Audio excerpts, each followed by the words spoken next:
किसानों का 7/12 कोरा करने तथा राज्य के सभी किसानों की कर्ज माफी की मांग को लेकर नागपुर जिले के पारशिवनी तहसील में ठाकरे गुट द्वारा मोर्चा निकाला गया। इस मोर्चे के माध्यम से सरकार द्वारा किए गए वादे की याद दिलाई गई।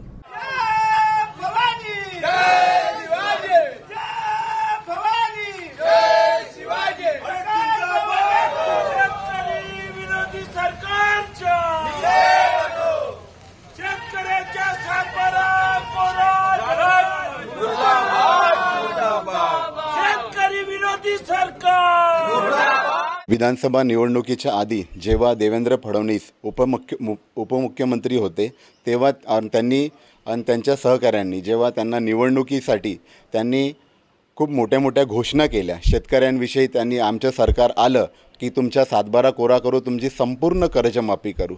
पण त्याच्यानंतर त्यांची राज्यात व केंद्रात सरकार आली। आज सरकार येऊन 1 वर्ष झाला।